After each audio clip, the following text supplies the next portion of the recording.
My name is Samuel Harper.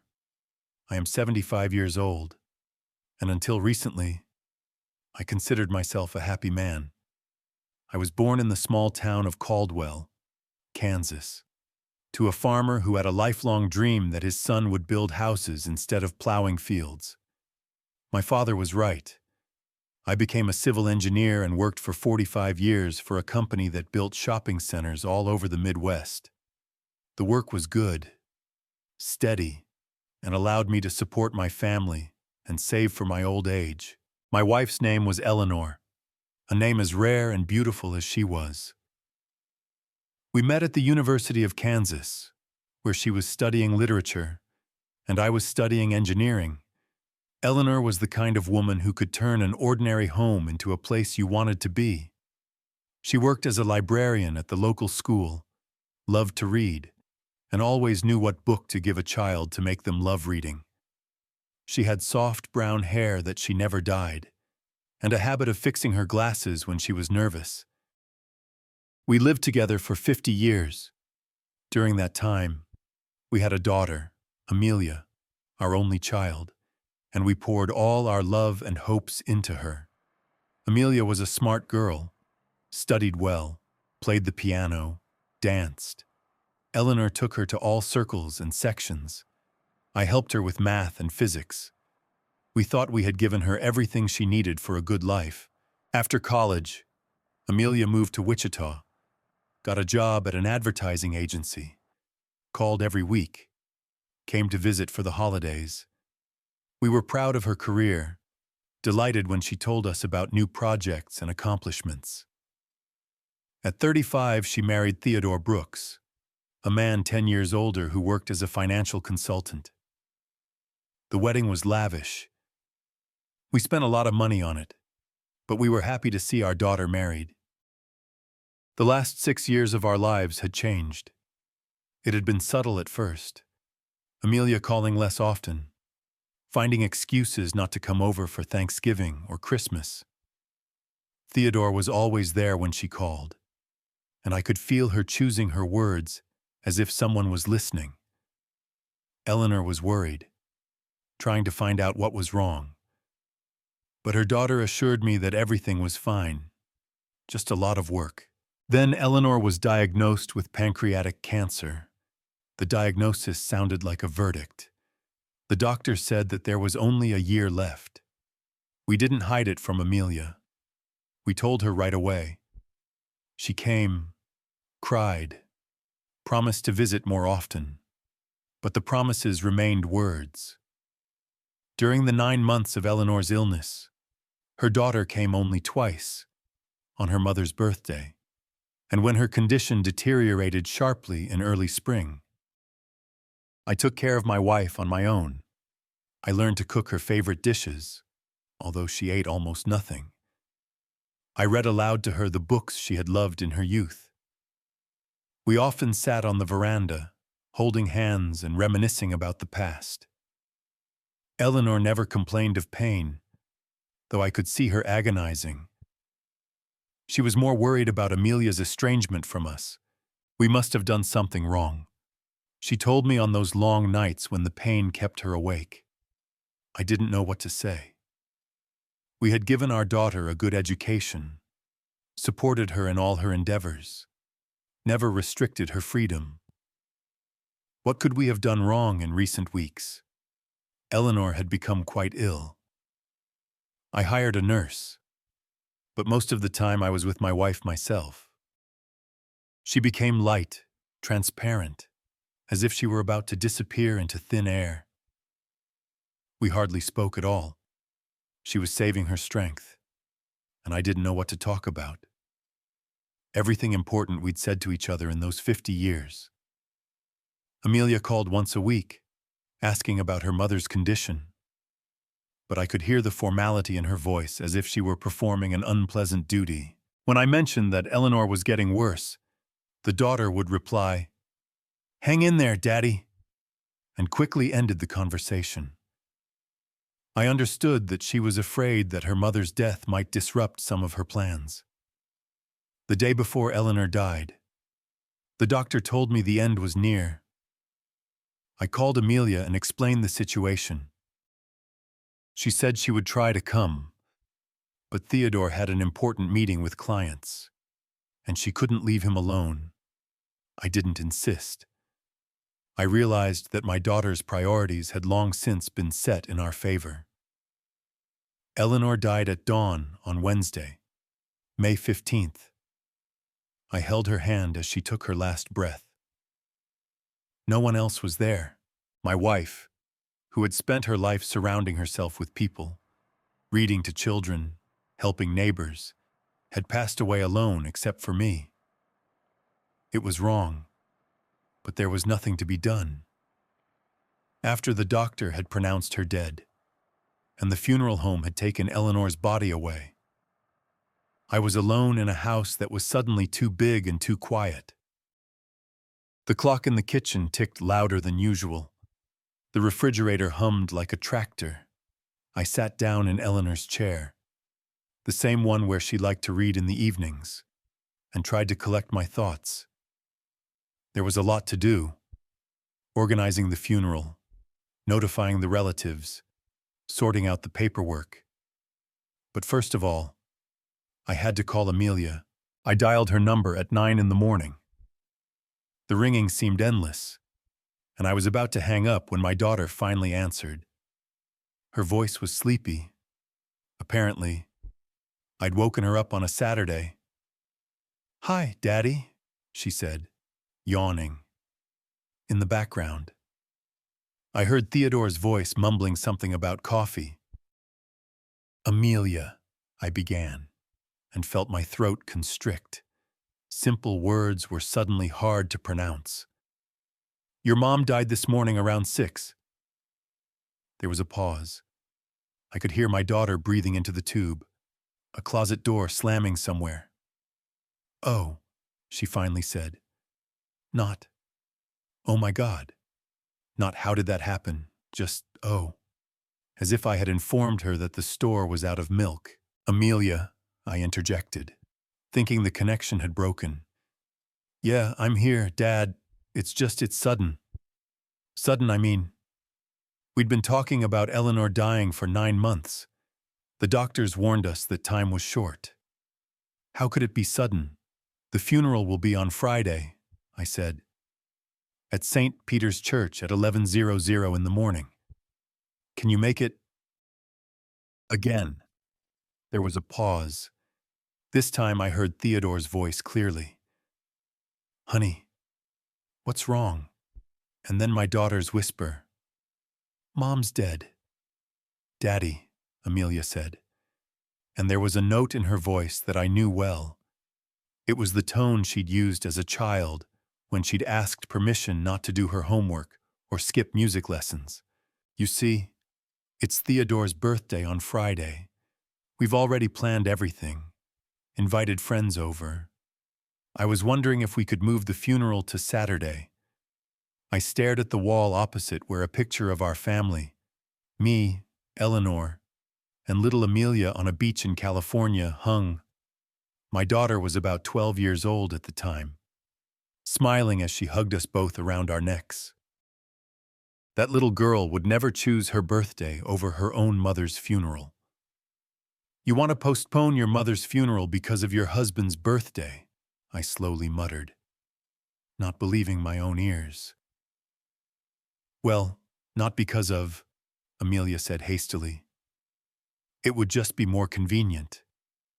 We have the restaurant booked, the cake ordered, and then Mom won't find out. Will she?" The last words sounded defiant, as if her daughter was defending herself against unfair accusations. "True," I agreed. "Your mother really won't find out, but I will know, and you'll know, and Theodore will know. Dad, don't be so dramatic. It's only one day apart. Just one day apart. Between mother and husband. Between duty and convenience. Between the family that gave you life and the man who gave you comfort." "Okay," I said. "The funeral stays on Friday. If you can't make it, I understand. Don't be mad at me, Dad. I'll be sure to come to the grave later." Put flowers. I hung up the phone before I finished. My hands were shaking, a lump in my throat. Eleanor had been in agony for 9 months, and her daughter can't sacrifice one birthday for her mother's funeral. Can't cancel a restaurant and a cake for one last goodbye to the woman who carried her under her heart, gave birth to her, raised her, loved her unconditionally. I got up and walked around the house. Eleanor's glasses were on the nightstand in the bedroom, and in the kitchen was her favorite cup inscribed, "Best Mom in the World." A gift from Amelia last Mother's Day. Now that inscription seemed a cruel irony.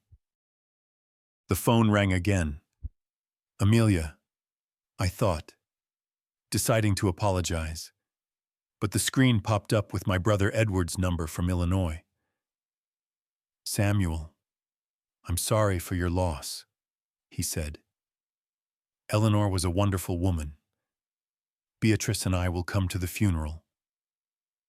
I told him about the funeral, about what needed to be done. Edward offered to help with the arrangements. I agreed. It's good to have people who understand what family and duty are all about. After talking to my brother, I called a neighbor, Mrs. Fletcher, who was friends with Eleanor. She immediately offered to help with the wake, bringing food, setting the table. Then Pastor Emerson called, offered condolences, and discussed the details of the service. People responded, offering support, all except the one who should have been there in the first place. In the evening, I sat on the porch where Eleanor and I had spent the last few months and thought about how little I knew my own daughter. When did she become like this? When had she learned to prioritize so coldly and calculatingly? And why hadn't I noticed maybe Eleanor and I did do something wrong? Maybe we spoiled Amelia too much, didn't teach her to sacrifice her own desires for others. Or maybe it was Theodore who gradually poisoned her mind with his values. Either way, the woman who bore and raised Amelia would leave this world without a goodbye from her own daughter. And that was Amelia's choice, her conscious decision. Now I had to live with that knowledge and decide what to do next. Friday was gray and rainy, just the right weather for a funeral. I woke up at 6 a.m, unable to lie in bed, which seemed huge and empty without Eleanor. I put on the black suit I'd bought for my nephew's wedding 7 years ago, and put on the tie Eleanor had given me last Christmas. In the mirror, I looked like an old man with gray hair and deep wrinkles around his eyes. When did I get so old? More people gathered at St. Peter's than I expected. Neighbors came, former colleagues of Eleanor's from the school library, women from her book club, couples we'd been friends with. Many worked with her in a charity that helped low-income families buy textbooks. I looked at those faces and realized Eleanor had left a mark on so many people's lives. All of them took the time to see her off on her final journey. Brother Edward came with his wife Beatrice and 2 grown sons. We were not very close to him. We lived in different states and saw each other only once a year. But he was there for me. He helped with the arrangements, took care of the funeral home, made a list of people to call. Beatrice brought food for the wake and ran the kitchen like it was her home all day. Pastor Emerson conducted a beautiful service. He had known Eleanor a long time, baptized Amelia, married us in this same church 48 years ago. He spoke of what a kind person she left us, how much love she gave to those around her. He told about her work in the library, how she read books to children in the hospital, helped adults learn the computer. Listening to him, I was proud of my wife and at the same time felt a sharp pain from the fact that her daughter was not near the coffin. Several times during the service, I looked back at the front door, hoping to see Amelia. Maybe she had changed her mind, canceled Theodore's birthday party, come to say goodbye to her mother. But the door remained closed. The only daughter didn't come to her own mother's funeral. After the service, we drove to the cemetery. The rain intensified. We had to hold umbrellas to keep from getting wet. The coffin with Eleanor's body was slowly being lowered into the ground next to her parents' grave. I threw a handful of earth and thought about the fact that in a few years I would be lying next to her. Would Amelia be standing by my grave then, or would she have more important things to do again? The wake was held at our house. People ate, told stories about Eleanor, shared memories, misses. Fletcher recalled how my wife taught her grandson to read when the boy was having trouble in school. A former colleague told of how Eleanor organized a collection of books for an orphanage. Each story showed a new side of her. And I realized I didn't know everything about the woman I'd lived with for almost half a century. "Where's Amelia?" one of the ladies from the book club asked. "I thought she was coming." "She had business to attend to," I answered succinctly, and the woman realized it was best not to pursue the topic. By evening, the guests had dispersed. Edward and his family stayed behind to help put away the dishes and tidy up the house. Beatrice put the plates in the dishwasher and tried several times to start a conversation about Amelia. But I responded with one-word answers. I didn't feel like discussing my daughter, even with my own brother. "You know," Edward said when we were alone in the living room, "sometimes kids disappoint. It doesn't mean we're bad parents." I looked at him. His sons had both come to their aunt's funeral, even though they lived far away and took time off work. One of them had even brought a 3-year-old he barely knew. What could he possibly understand about my situation? Amelia didn't come to her mother's funeral. I said, "Chose her husband's birthday." Edward wrinkled his nose. Really, I thought she had something serious going on. She did. She's forgotten what family is. His brother remained silent. What was there to say? Some things need no comment. After they left, I was alone in the house that was now mine alone. Eleanor was gone. Amelia had shown me that she was kind of gone, too. I walked around the rooms, turning the lights on and off, checking the locks. Everything was in its place, but the house seemed foreign. On the kitchen table was a stack of condolence cards. Cards from friends and acquaintances who couldn't make it to the funeral. People wrote warm words about Eleanor, remembered her kindness and generosity. Reading these letters, I thought about the fact that my wife was loved by many. It was a pity that they did not include my own daughter. That night, I couldn't sleep for a long time. I lay in bed listening to the sounds of an empty house. A faucet dripped somewhere. The floorboards creaked. The wind moved the branches of the tree outside the window. I thought of Eleanor, of how she had died holding my hand. I thought of Amelia, who at that moment was probably blowing out the candles on her husband's cake. And gradually, a decision matured in me that seemed the only right thing to do in this situation. 4 days after the funeral, I called Daniel Whitaker, the lawyer who had handled Eleanor and me for 25 years. Daniel was Amelia's age, but he looked older than his years, balding with thick-rimmed glasses and a perpetually serious expression. His father had once helped me buy a house. Daniel himself had drafted our will 12 years ago. "Mr. Harper, my condolences," he said as I entered his office on Main Street. Mrs. Harper was a remarkable woman. "My mother often remembers how your wife helped her find a rare book in the library." I thanked him and got straight to the point. "Daniel, I need to change my will." He pulled out a file folder, put on his glasses, and looked at me carefully. "Sure. What exactly do you want to change?" "Everything," I said. "Amelia will no longer be my heir. Daniel set the papers aside and took off his glasses. Mr. Harper, I understand you're going through a difficult time. Perhaps you should wait a few months before making any drastic decisions.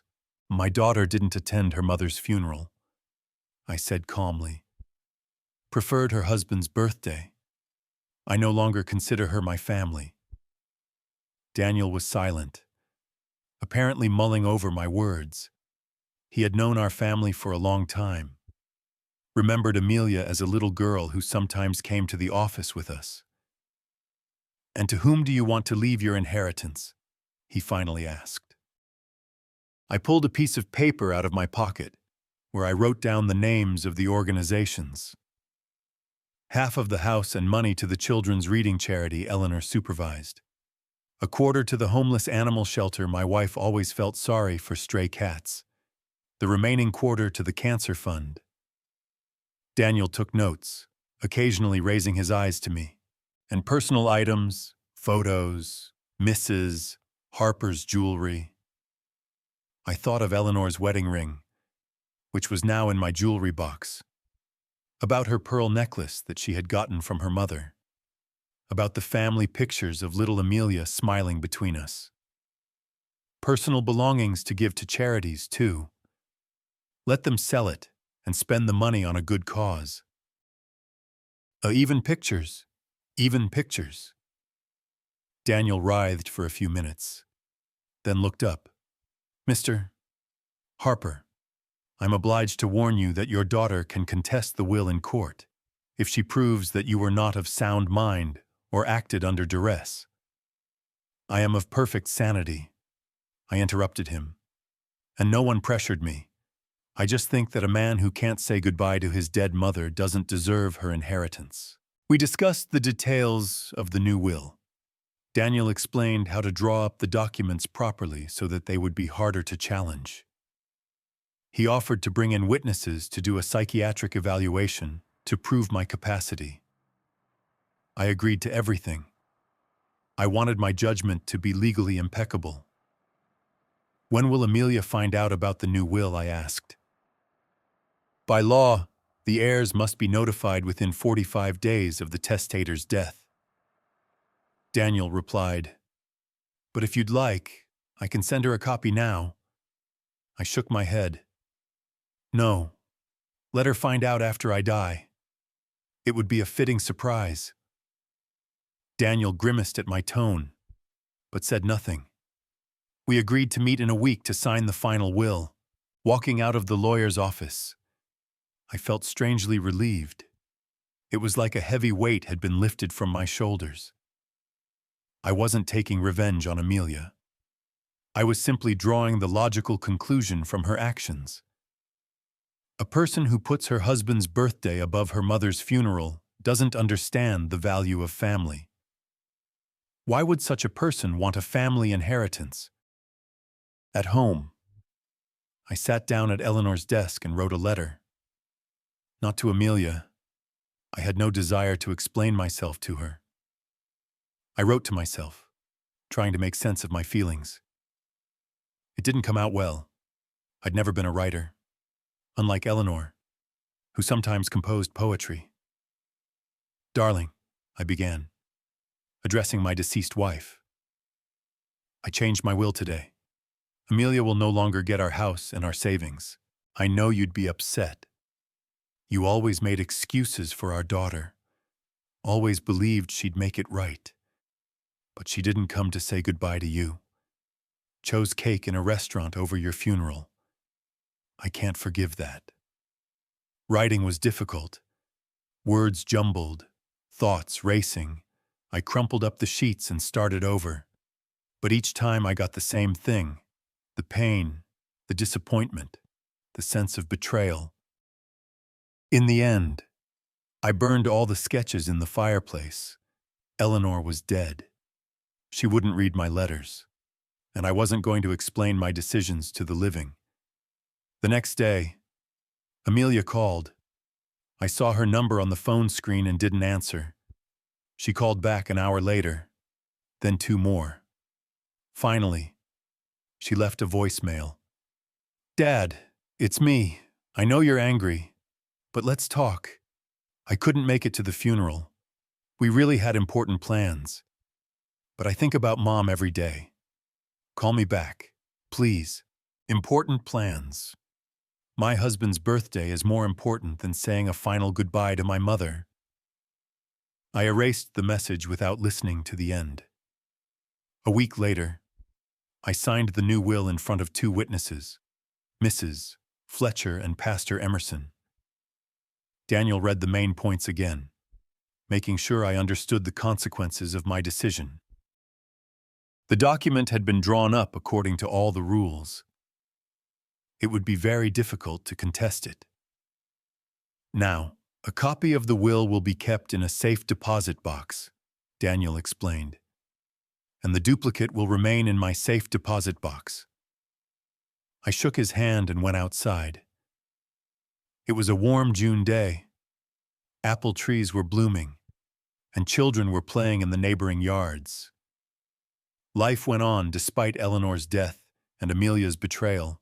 The first months without Eleanor were the hardest. I would wake up in the morning and out of habit turn to her side of the bed. But no one was there. I brewed 2 cups of coffee instead of 1, bought her favorite yogurts from the store. My brain still hadn't gotten used to the fact that the woman I'd lived with for almost half a century was gone. The house seemed too big for one person. It had 4 bedrooms, a large kitchen, and a living room where we used to have guests. Now there were no guests. I cooked only for myself, and I never went into Amelia's bedroom, which had stood empty for years. Sometimes I thought about selling the house and moving to a smaller apartment. But then I remembered that in the new will, the house would still go to a charitable foundation. The neighbors were kind. Mrs. Fletcher brought home-cooked meals, casseroles, soups, pies every few days. She had been a widow for 18 years and understood what it meant to be alone after a long marriage. Mr. Cartwright from across the street helped with minor repairs, and his wife Dorothy invited me over for family dinners on Sundays. "Don't stay home alone," she used to say. "Eleanor wouldn't want you to lock yourself away like a hermit." Dorothy was right. Eleanor had always been sociable, loved people. She would make me go out, meet new people, find activities to my liking. But it was hard to do it without her. Amelia called every week. I didn't answer her calls, but I listened to her voice messages. At first, she apologized, explained why she couldn't make it to the funeral.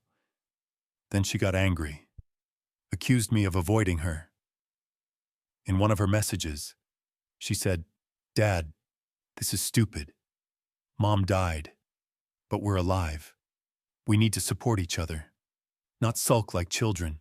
I know you're upset, but let's get together and talk about it. Support each other." Where was that support when Eleanor was dying? Where was that support when I was burying my wife alone over the summer? I started gardening. Eleanor was always planting flowers, tending roses, growing tomatoes and cucumbers. I never helped her. I thought gardening was a woman's occupation. Now I had to learn on my own. I read books on gardening, watched videos on the internet, asked neighbors for advice. Working in the garden turned out to be therapeutic. When I was digging, watering plants, or weeding, my thoughts became calmer. The physical fatigue helped me forget the heartache. By the end of the summer, Eleanor's garden was growing flowers again, but not as beautiful as they had been when she was there. In August, I joined the book club where Eleanor used to belong. The ladies welcomed me, even though I was the only man in the group. We met every 2 weeks, discussed the books we had read, drank tea and cookies. The conversations were shallow but pleasant. The women shared news about grandchildren, discussed movies and television shows, and sometimes reminisced about Eleanor. She always had such a keen sense of books, said Evelyn Bennett, the club's oldest member. Could explain why the author chose that particular ending, what he wanted to say between the lines. I listened to these stories and discovered new sides of the woman I'd lived half my life with. It turns out that Eleanor wrote reviews for the local newspaper, helped aspiring writers edit their manuscripts, even tried to write a novel herself, but didn't finish. In the fall, Amelia arrived unannounced. I was working in the garden removing fallen leaves when I heard the sound of a car in the driveway. I turned around and saw a familiar blue sedan. My daughter got out of the car, waved at me, and headed toward the house. She looked good, slim, well-groomed, wearing an expensive coat and leather boots. Her hair was shorter than I remembered, and there were faint wrinkles around her eyes. She was 40, but she looked younger. "Hi, Daddy," she said, stopping a few feet away from me. I could sense the uncertainty in her voice. "Amelia," I replied, leaning on the rake. "What brings you to our area?" "Wanted to talk to you. You're not answering your cell phone. I don't see what we have to talk about." She wrinkled her nose as if in physical pain. "Dad, I'm sorry I didn't make it to Mom's funeral. I really am. But you can't cut off communication because of that." "Yes, you can," I said calmly. "Turns out you can." We stood in the garden that Eleanor loved so much and looked at each other like strangers. My daughter, whom I had taught to ride a bicycle, read bedtime stories to, escorted to first grade, stood before me and apologized for not attending her own mother's funeral. And I realized I couldn't forgive her. "Why don't we go inside?" Amelia suggested. "It's cold outside." I nodded and walked toward the house without waiting for her. In the hallway, she took off her coat and hung it on the coat rack, the same place where Eleanor's jacket had once hung. The gesture was so familiar, as if she still lived here. "Do you want coffee?" I asked out of habit. "Yes, thank you." I put the kettle on, pulling out 2 mugs. Amelia walked into the living room, looking around. A lot had changed since her last visit. I'd put away some of the photos, rearranged the furniture, taken the figurines Eleanor collected off the shelf. "The house looks different," my daughter said when I brought the coffee. "A lot has changed since your mother died." She pressed her lips together. "Daddy, can we finally talk normally without these barbs?" I sat down in my chair, the same one where I spent evenings with Eleanor. "Talk." Amelia set her mug on the coffee table and turned to me. "I realized what I did was wrong. I should have canceled Theodore's birthday party and come to the funeral. But you know how he is. He doesn't like it when plans change at the last minute." "I know," I agreed. "Theodore doesn't like it when something doesn't go according to his script." "Don't say that. He's a good man. Just organized." Organized. A good word to describe a man who wouldn't let his wife say goodbye to her dead mother. "Tell me about that day," I asked. "About Theodore's birthday?" Amelia looked confused. "What exactly?" "Everything. How the celebration went. Was he happy?" She was quiet for a moment, apparently trying to figure out where I was going with this. "We went to a restaurant with some friends, ordered a cake. Theodore got presents, a watch from me, a golf book from Jeremiah, a bottle of whiskey from Stuart. Just an ordinary birthday." "And were you happy?" "What do you mean?" "Just answer. Were you happy the day your mother was buried?" Amelia turned away to the window. It was starting to get dark outside. The street lights were being turned on. "I've been thinking about Mom all day long." I've been thinking about her, but she didn't come. She didn't come, she repeated quietly. And I regret it. Do you regret not coming, or do you regret that I'm angry with you? The question sounded harsher than I'd planned. Amelia turned to me, and I saw tears in her eyes. I wish I hadn't come, she said. I really do, Daddy. If it were possible to get that day back. But you can't. You can't, she agreed. But you can fix things between us. We're a family. Family. The words sounded strange in her mouth. When was the last time she'd acted like family when she didn't call out of courtesy? But because she missed you. When had she come over just to spend time with her parents? Family isn't just blood, I said. It's loyalty, mutual aid, a willingness to sacrifice your own interests for your loved ones. You've shown that you have other priorities. I have a husband, a life of my own. That's fine. That's fine. But then don't talk about family. Amelia stood up and started pacing the room. What do you want me to do, Dad? For me to divorce Theodore, move in with you, devote the rest of my life to you. I want you to be honest with yourself and with me. I am honest. Then tell me, if I died tomorrow and Theodore had an important client meeting the day after tomorrow, would you come to my funeral? The question hung in the air. Amelia stopped in the middle of the room and stared at me. I could see her thinking, weighing the answer. And that was the best characterization of our relationship. A daughter couldn't answer offhand whether or not she'd come to her father's funeral.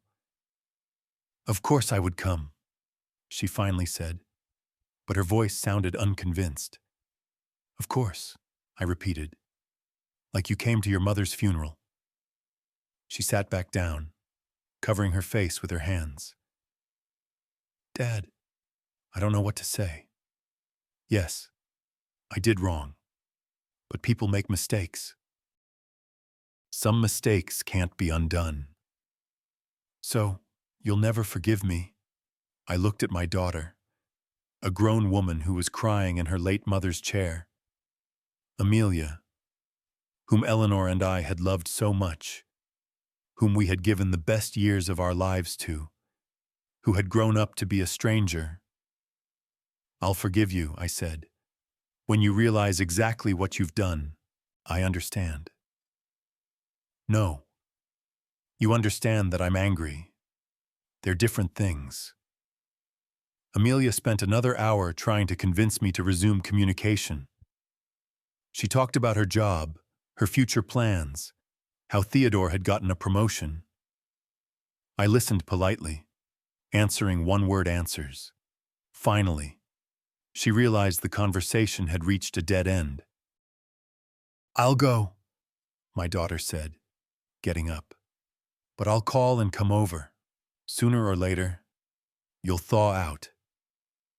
After she left, I sat in the living room for a long time thinking about our conversation. Amelia genuinely thought she had made a minor mistake that could be fixed with an apology and time. She didn't realize that choosing between her husband's birthday and her mother's funeral wasn't a mistake, but an indicator of character.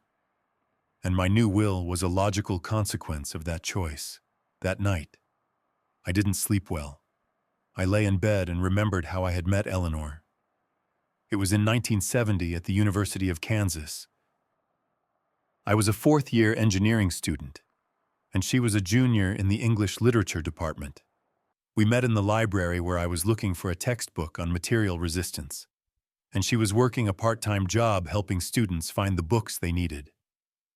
Engineering, she asked when she saw the title of the book. Serious stuff. Building bridges and skyscrapers. Shopping centers, I corrected. Bridges are for other engineers. She laughed. Eleanor had an amazing laugh. Ringing, genuine, infectious. and I thought all engineers dreamed of building bridges like in the movies. We got to talking.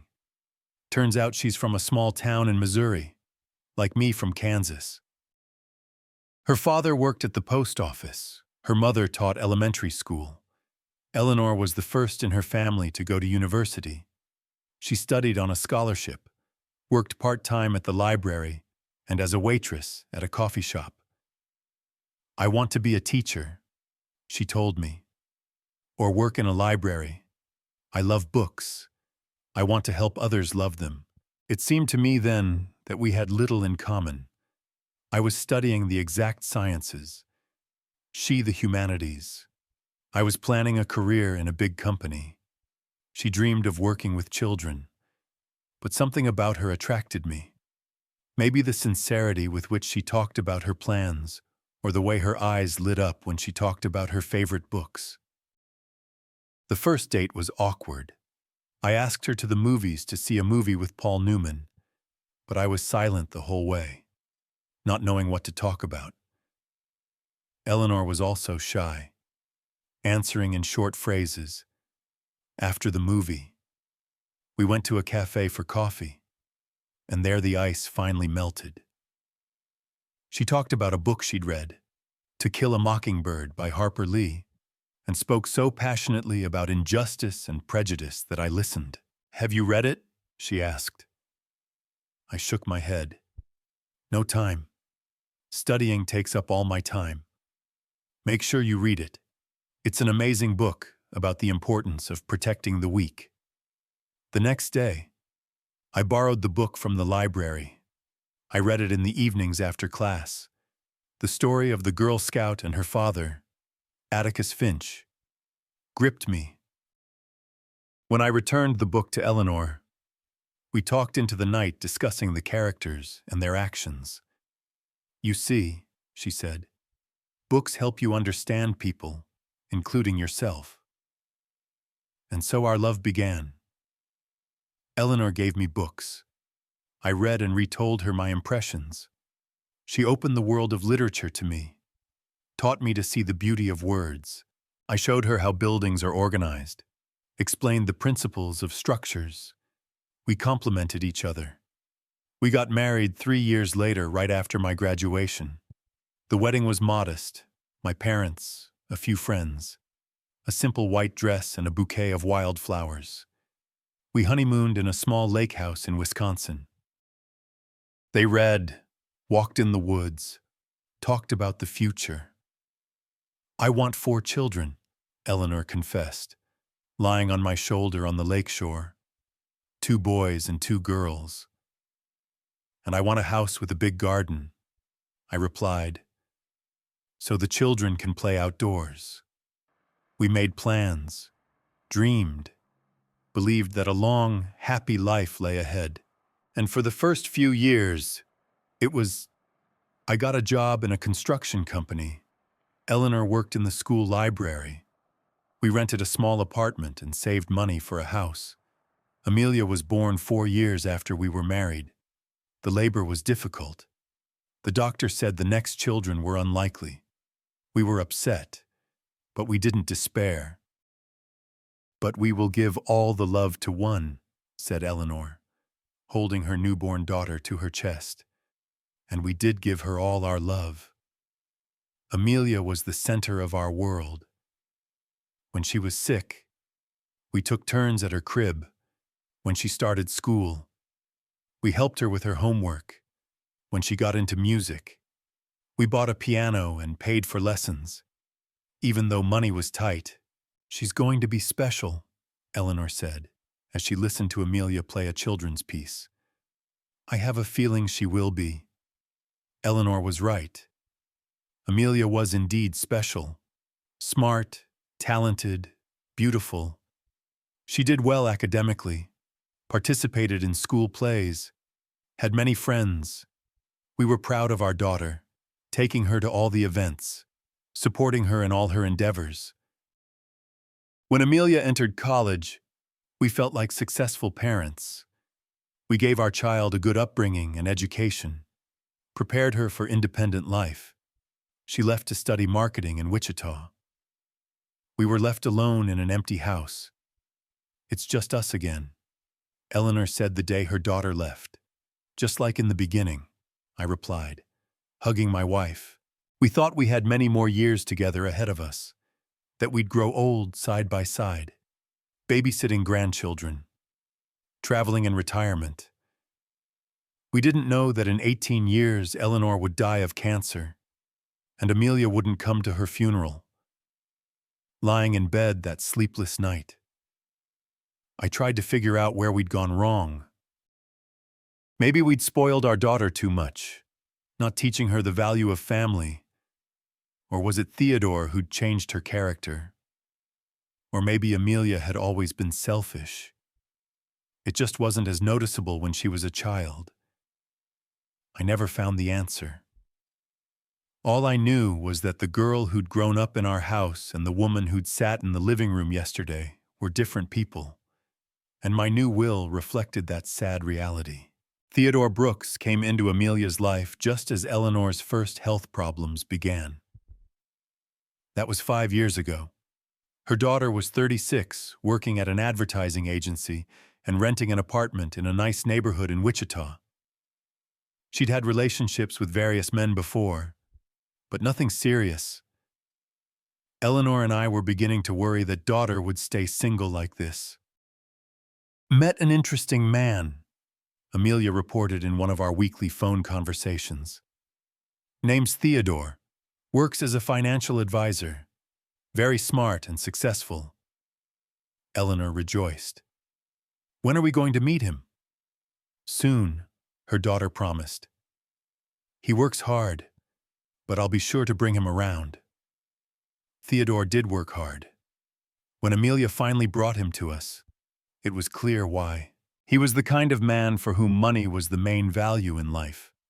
Tall, thin, with neatly cut hair and an expensive suit. He spoke quickly and assertively, often mentioning prices, salaries, the value of various things. Beautiful house, he said as he entered our living room. What year was it built? What's the market value now? I answered reluctantly. I didn't like it when strangers appraised our house as a commodity. Over lunch, Theodore talked about his work, helping people invest money, plan for retirement, buy insurance. All the conversations revolved around finances. When Eleanor tried to talk about books, he politely replied that he only read professional literature. No time for fiction books, he explained. One has to keep abreast of changes in the market. Amelia listened to him with admiration. It was evident that she was proud of her man, of his knowledge and success. But it seemed to me that she had become somewhat artificial around him, choosing her words more carefully, laughing at his jokes that weren't funny, agreeing with his opinions even when they contradicted her earlier views. Theodore says public schoolwork is a dead end, Amelia said when Eleanor talked about the new children's reading program. Private companies pay a lot more. Eleanor looked at her daughter in surprise. But it's not just about the money. Is it working with children is satisfying? Satisfaction doesn't pay the bills, Theodore interjected with a condescending smile. Though, of course, everyone chooses their own priorities. There was a sense of superiority in his tone of a man who considered money the only measure of success. Eleanor fell silent, and I saw her lips quiver. My wife has spent her life helping children to love reading, putting her heart into her work, and this man actually called her profession worthless. After they left, Eleanor was silent for a long time. We were washing dishes in the kitchen. She mechanically wiped the plates with a towel. What do you think of Theodore? She finally asked. I chose my words carefully. He's determined. I think he looks at Amelia as a beautiful thing. You know how people buy an expensive car not to travel, but to impress. Eleanor was perceptive. I too noticed the way Theodore showed off Amelia, talking about her accomplishments at work, boasting about her looks, mentioning how much money she made. It was as if she was his investment portfolio. In the following months, the changes in his daughter's behavior became more noticeable. She called less often, and when she did, the conversations were short and formal. She stopped coming over on weekends, citing busyness, brought Theodore over for Thanksgiving, but they only stayed a few hours. "We have a client meeting on Friday," Theodore explained. "We need to get ready on Thanksgiving." Eleanor wondered. "Money doesn't sleep," he replied with the same condescending smile.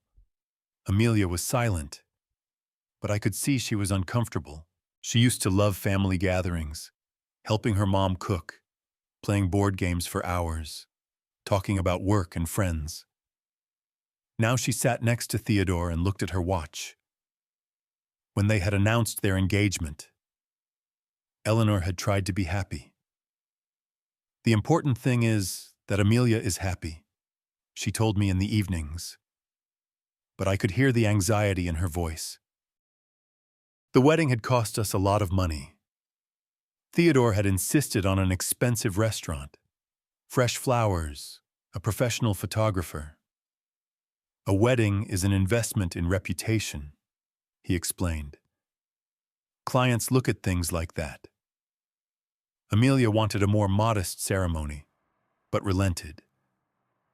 I remember her standing there in her $40,000 wedding dress, looking more anxious than happy. Theodore acted like the director all day, telling the photographer where to shoot, organizing the guests, checking the bills.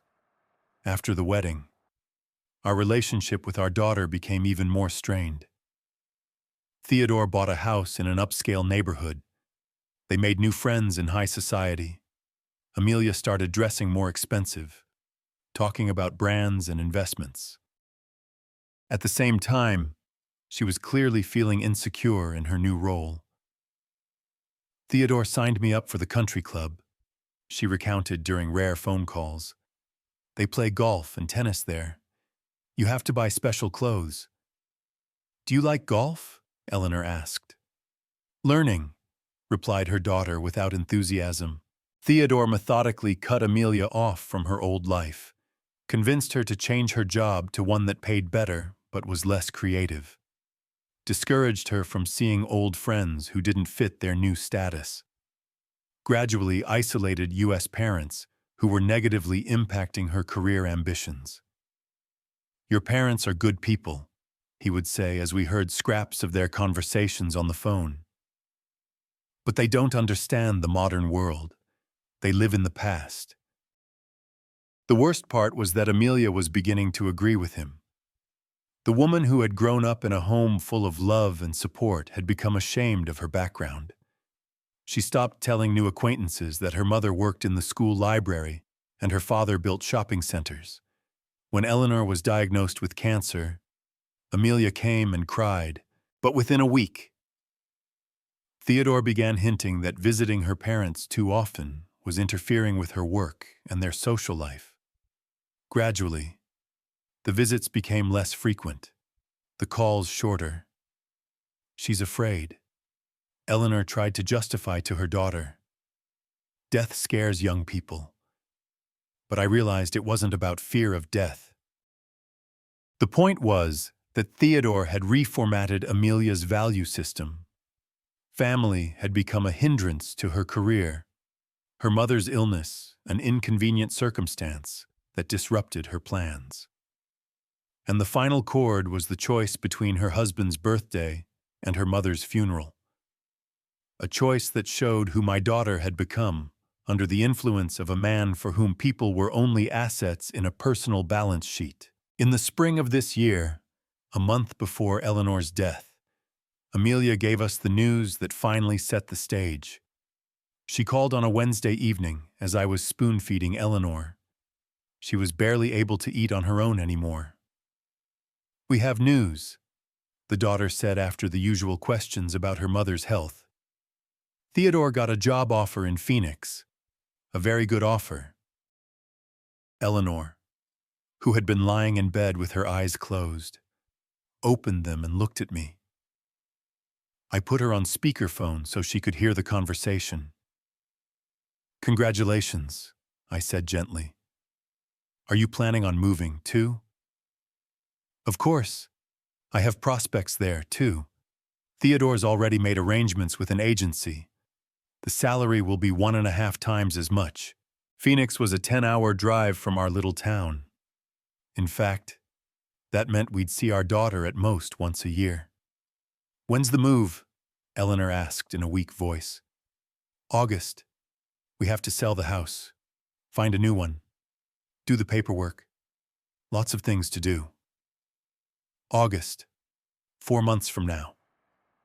Eleanor might not live to see her daughter move in, but even if she did, she'd spend the last weeks or months of her life separated from her only child.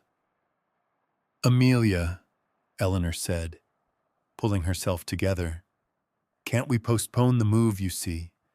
I might not have much time left." There was a pause. I could hear my daughter breathing into the tube, music playing somewhere in the background. "Mom, you realize this is a once-in-a-lifetime opportunity for Theodore. Offers like this happen once in a lifetime. We can't because you're sick, because of your illness." As if cancer were Eleanor's whim, an inconvenience that interfered with her son-in-law's career plans. "Of course," Eleanor replied quietly. "I understand. We'll be visiting." Amelia hastened to add, "For holidays, for weekends. It's not a long plane ride. It's a short plane ride." But we all realized that the cancer-stricken woman wouldn't wait to visit for the holidays.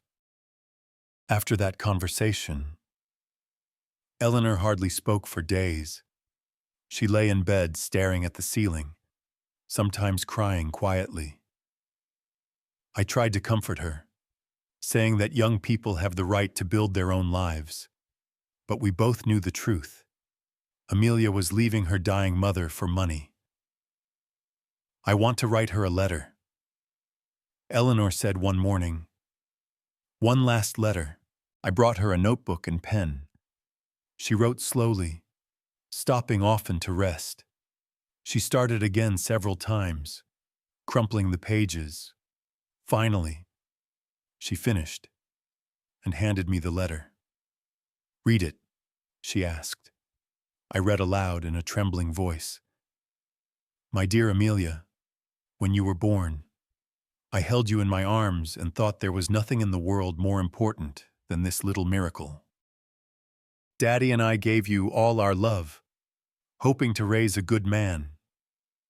Probably we were wrong somewhere, but I still love you and will always love you. I wish you happiness in your new life. Try to remember us sometimes. Your mom." "Will you send it?" Eleanor asked. I nodded, though there was a lump in my throat. The letter was a farewell, a mother saying goodbye to her daughter who was leaving before she died. Amelia replied a week later, short, formal. "Thank you for the letter. Mother, I love you too. Take care." Not a word about postponing the move. Not a hint of understanding of what was going on. In June, they visited for one day. Amelia brought papers to sell the house, showed Eleanor pictures of the new town. Theodore talked about the new job, the career opportunities, how they were taking it to the next level. "Are you going to miss us?" Eleanor asked. "Of course," my daughter replied. But I could see she was thinking about something else, about boxes to be packed, papers to be processed. They left in the evening. Amelia kissed her mother on the forehead. "Goodbye. I'll see you soon," she said. But we all knew that wasn't true. "She's afraid to see me," Eleanor said as the car disappeared around the corner. "Afraid to watch me die." Perhaps Eleanor was right. Perhaps Amelia was indeed afraid. But fear was no excuse for indifference. Loving children don't abandon dying parents, even if it's scary. In July, Amelia called once a week, asked about her mother's health, told her about preparations for the move. Her voice sounded detached, as if she were performing an unpleasant duty. When Eleanor asked to talk about the new house, her daughter answered in a monosyllabic voice, I think I'm already dead to her. My wife said after one such conversation. I didn't know what to say back because she was right. Amelia had mentally buried her mother already, cut her out of her new life. Physical death was just a formality. And when that formality came, the daughter predictably chose cake over a coffin, chose the future over the past. She chose Theodore over her mother. 3 months had passed since Amelia had received a letter from Daniel Whitaker, a letter that turned her world upside down and made her realize the cost of her decisions. I learned of her reaction from the lawyer himself, who called me the day after the documents were sent. Mr. Harper, Daniel said, and you could feel the tension in his voice. Your daughter called me yesterday. She was very upset. I waited silently for him to continue. She demanded an explanation, accused me of influencing your decision. Then she started threatening to sue, saying she'd prove your dementia. The conversation was unpleasant. I'm sorry you had to listen to that, I said. Amelia doesn't handle uncomfortable news well. She said she's coming to see you. Be prepared for an emotional conversation. Daniel was right. Amelia arrived that same evening. I heard the sound of the car at 8 as I was getting ready for bed.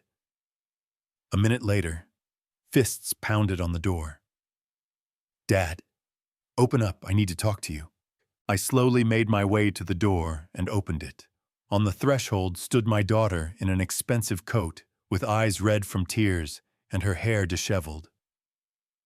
In her hand, she clutched a letter from a lawyer. What does this mean? She shouted, waving the paper. You disinherited me because I didn't show up for the funeral.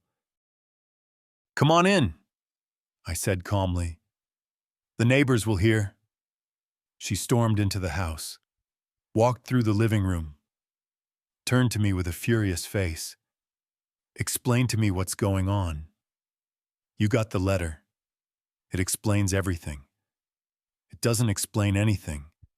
It says you left your house and money to some charities and nothing to me. Amelia paced the room, gesticulating, her voice trailing off. She was in a near hysterical state. Sit down, I suggested. Let's talk calmly. Calmly, she shrieked. You stole my inheritance from me, and I'm supposed to be calm. Your inheritance, I interjected. Interesting choice of words. She paused, looking at me. What do you mean? You consider the house and the money yours, even though you haven't earned a penny of that wealth. I am your daughter. It's my right. A right. Amelia spoke of inheritance as a right, not as a gift from loving parents, as if we owed her our property simply for the fact of being born. Sit down, I repeated more sternly, or leave. Screaming in my house is not something I will allow you to do. She pressed her lips together, but sat down in the chair opposite me. The letter trembled in her hands. Daddy, she said, trying to speak more calmly. I realize you're upset about the funeral, but that's no reason to disinherit me. Mom wouldn't have approved of that. How do you know what Mom would have approved of? She loved me. She did. And you trampled on that love. Amelia sobbed. I didn't mean to upset her. It's just circumstances were unfortunate. Circumstances were unfortunate. Amazing wording to describe the choice between her husband's birthday and her mother's funeral. Tell me about the circumstances, I asked. What prevented you from coming to the funeral? She faltered. Well, it was Theodore's birthday. We planned it in advance, booked a restaurant. So, you couldn't cancel. Important people were invited. Theodore's clients, co-workers. If we'd canceled at the last minute. So what Theodore would have lost clients. Possibly. He says that in his business, reputation is everything. Reputation. So, Theodore's reputation was more important than the memory of his dead mother. And your reputation? I asked. Ass. Amelia lowered her eyes. Mom was already dead. She didn't care. And I cared. And the people who came to say goodbye to your mother cared. They asked where you were. What did you tell them? That you had things to do. We were silent. The wind was howling outside the window, a clock ticking somewhere in the house. Amelia wiped her tears with the back of her hand. Daddy, she said finally, I know what I did was wrong, but you can't take everything away from me because of one mistake. One mistake. Well, maybe a few mistakes. She still didn't realize the magnitude of what had happened. Amelia, I said, looking into her eyes. You barely visited your dying mother for 9 months, moved to another state knowing she might not live to see you leave, didn't show up to her funeral for your husband's birthday, and now you're talking about a few mistakes. She was silent, rubbing the edge of the letter. You want me to change the will back, I continued. Okay. Answer one question honestly. If I died tomorrow, and Theodore had an important meeting the day after tomorrow, would you come to my funeral? Amelia raised her eyes, looking at me. I could see her thinking, weighing the answer. And in that pause was the answer to my question. Of course I'd come, she said finally, but her voice sounded unconvincing. Of course, I repeated sadly, like you came to your mother's funeral. Amelia spent another 2 hours in the house trying to convince me to change the will. She cried, begged, promised to make it right. Then she made threats, said she would go to court, prove my dementia, challenge the documents. I listened in silence, nodding occasionally. Do you realize you're depriving me of my future? She shouted. Theodore and I were counting on that money. We were planning to buy a bigger house, have kids. Planning to buy a house with my dead grandmother's money, to have kids with Grandpa's inheritance. For Amelia. Eleanor and I were not parents, but a source of funding. What if I told Theodore the truth? She said suddenly. That you disinherited us. He might want a divorce. I looked at my daughter, a grown woman who was afraid her husband would leave her for money.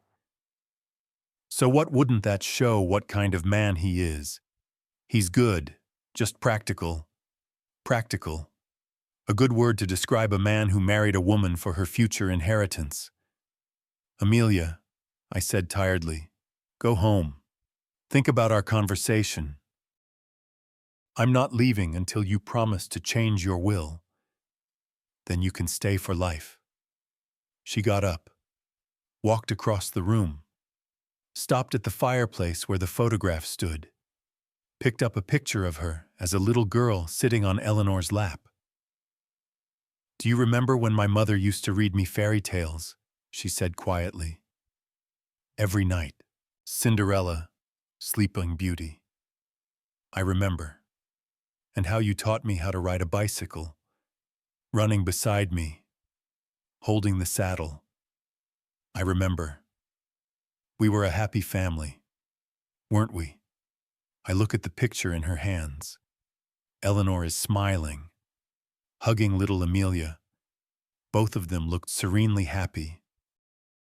We didn't know then that the blonde-haired girl would grow up and not come to her mother's funeral. We were, I agreed. But you were a different person then. I'm the same. No, that girl wouldn't have chosen a cake over a coffin. Amelia put the picture back up, turning to me. What would it take for you to forgive me? Finally, the right question. Not how to get the inheritance back, but how to earn forgiveness, become the person you were. I answered, to remember what family is. But how, tell me specifically? I thought, how do you explain the basics of humanity to an adult? Divorce Theodore, I said finally. Amelia recoiled as if I'd slapped her. What? You heard me. Divorce the man who turned you into this. I can't. I love him. Or love the comfort he provides. She opened her mouth to object, but no words came out. We both knew the answer. Theodore didn't make you miss the funeral, I continued. You chose his birthday yourself, but he created a value system where money was more important than people, and you accepted that system. He's a good husband. A good husband would let his wife say goodbye to her dying mother. Amelia was silent, rubbing her wedding ring, an expensive ring with a large diamond, a symbol of Theodore's success. If I get divorced, she said quietly, will you change the will? I don't know. We'll see what you become without it. And if I don't get divorced, then you'll be left with what you have, with a husband who values you as an asset and no parental blessing. She hesitated. I could see the calculation going on in her head. How much the divorce would cost. How much she would lose in property division. How much she could get from the inheritance. Even at this moment, she was thinking in numbers, as Theodore had taught her. I need time to think, Amelia said finally. You have time. I'm not going to die in the next few days. She gathered her purse, put on her coat. On the threshold, she turned around. Dad, what if I just visit more often, call every day, help around the house? It wouldn't help. It's not about visiting more often. What is it about? It's about who you are. And as long as you're Theodore Brooks's wife, you're not my daughter. She left without saying goodbye. I heard the car start as she drove off into the night. Perhaps forever. The next day, I got a call from Theodore. His voice sounded strained but polite. Mr. Harper, I need to talk to you. Go ahead. Amelia told me about the will. I think we can find a compromise. Compromise. The word sounded like a business proposal in his mouth. What kind of compromise? I asked. You see, we're willing to change a few things. Amelia will visit you more often. We can help with the house, with the garden, maybe even move back to Kansas if it would help restore family relations. Theodore spoke with the tone of a businessman offering a deal. Visit his father in exchange for an inheritance. Move to another state for money. And what are you personally willing to change? Mr. Brooks, I asked. A pause. What do you mean? You wouldn't let your wife say goodbye to your dying mother for your own birthday. What are you willing to do to remedy that? I didn't forbid Amelia to go, he answered cautiously.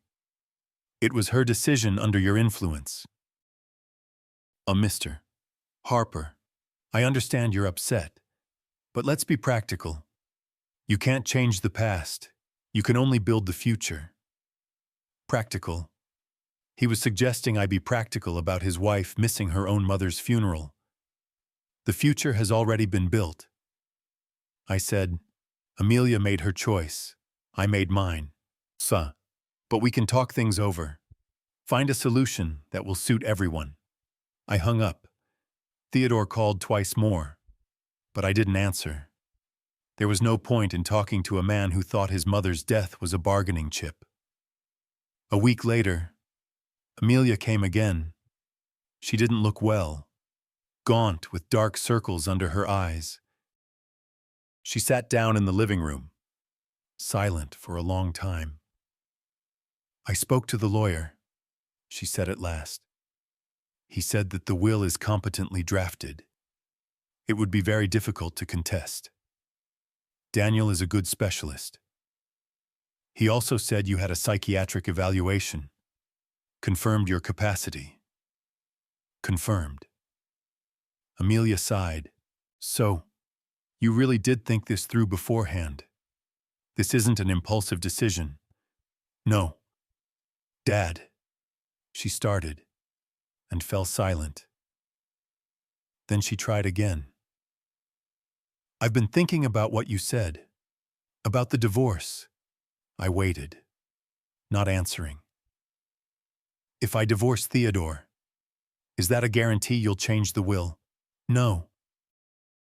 She looked at me in surprise. "No. Divorce is only the first step. You have to figure out what you'll become without it." "What if I become the right person, but you still won't change the will?"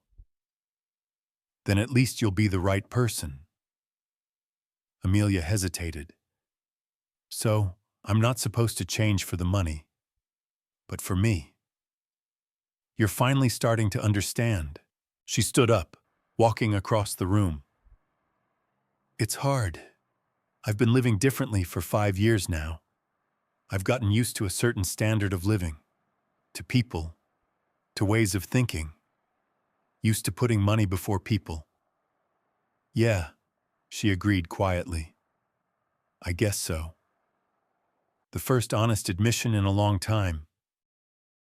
"Theodore's very upset," Amelia continued.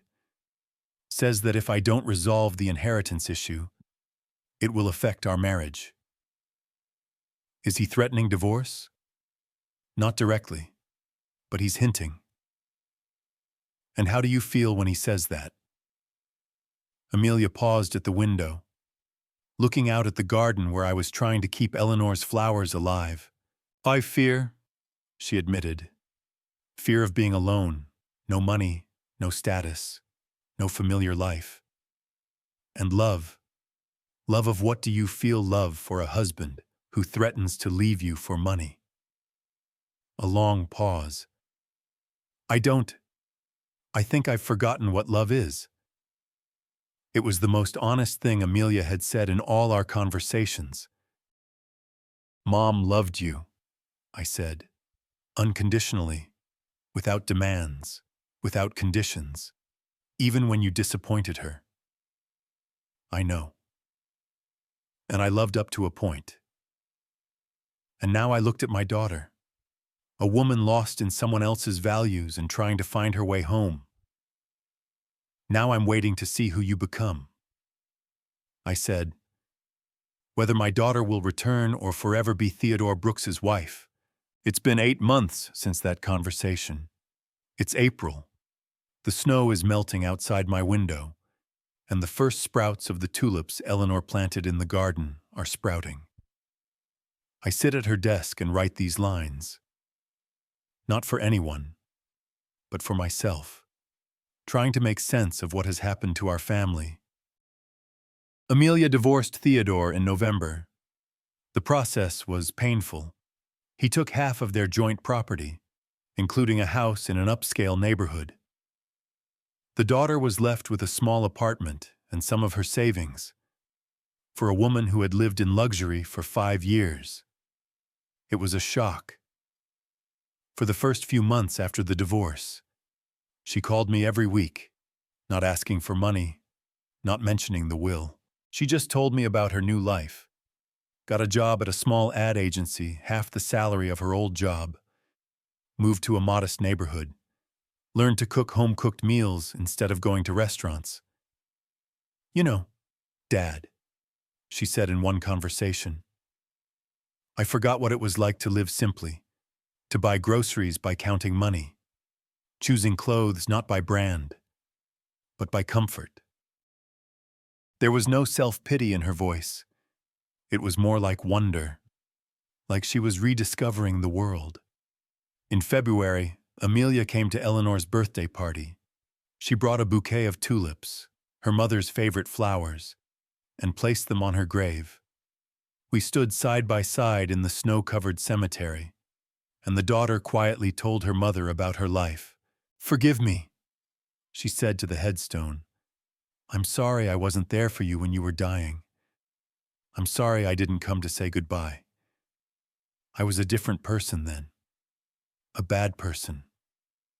I listened and thought about the fact that this was the first time in a long time I'd heard sincere remorse from my daughter. A week after that visit to the cemetery, I called Daniel Whitaker. "I want to change my will," I said, "to give everything back to the daughter." The lawyer clarified. "No, split it in half to Amelia, half to the charities." Daniel was silent for a moment. "So, she convinced you?" "No, she's changed." And it was true. The Amelia who came now was a different person. Not the selfish woman who had chosen her husband's birthday over her mother's funeral. But not the blonde-haired girl who'd grown up in our house either. Someone in between. A grown woman who had survived a fall and was trying to get back up. In March, she took a volunteer job with the same children's reading foundation to which I had bequeathed part of my inheritance. She read books to children in the hospital and helped at a library for low-income families. When I asked why, she said, "I want to do what my mom did to understand how she felt." I didn't tell my daughter about changing her will. Let her build a new life. Not with an inheritance in mind, but because it's the right way. This morning, Amelia called with some unexpected news. "Daddy, I'm dating a man," she said. "His name is Dylan, and he works as a teacher at the middle school. I'd like you to meet him." Teacher, a profession Theodore despised for its low pay. "How long have you two been dating?" "About 4 months. We met at the library when I was reading to the kids. He volunteers there, too. And he knows about our situation, about the divorce." "Yes, he knows about the will, too." I told him the whole truth, both about my mom's funeral and about you disinheriting me. He said he understood you, understands me. "So this Dylan is a man who values family ties over money." "He's a good man," Amelia continued. "Kind, honest, doesn't make a lot of money, but he loves his job. Reminds me of you when you were young." This last was the highest praise from a daughter who had once been ashamed of her background. "Come on over," I said. "We'll get acquainted." After the conversation, I sat in silence for a long time, thinking of the vicissitudes of fate. 18 months ago, Amelia had been married to a rich man, living in luxury and not attending her mother's funeral.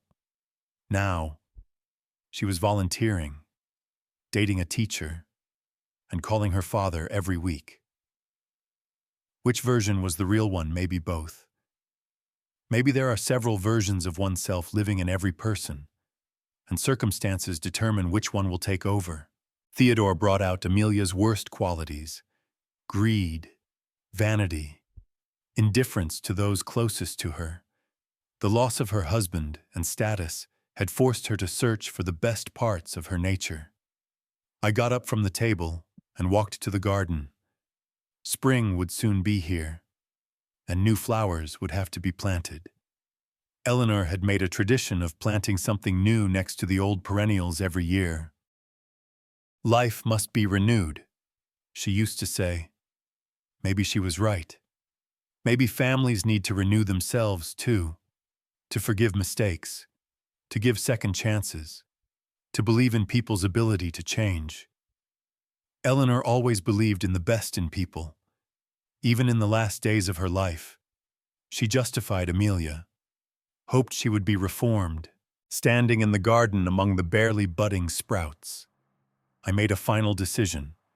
When Amelia arrived with her teacher, I would tell her about the new will, that she was my daughter again, and therefore entitled to part of the family inheritance. But not all of it. The other half will go to charitable foundations as a reminder that money should serve people, not the other way around. It would be a lesson Amelia would remember for the rest of her life. The sun was shining brighter. The snow was melting faster. Spring was coming to our little town in Kansas, bringing with it the hope of renewal. And I felt for the first time in a long time that our family had a future. Eleanor would be pleased. Her daughter had finally come home. It's been 18 months since I wrote this story. I'm now sitting on the same veranda where I spent the last few months with Eleanor, looking out at the garden, which has blossomed again. Amelia comes every weekend helping to tend her mother's flowers. We work in silence, each of us thinking about our own things. But the silence is no longer burdensome. It's healing. Dylan turned out to be exactly as I'd imagined him from my daughter's stories.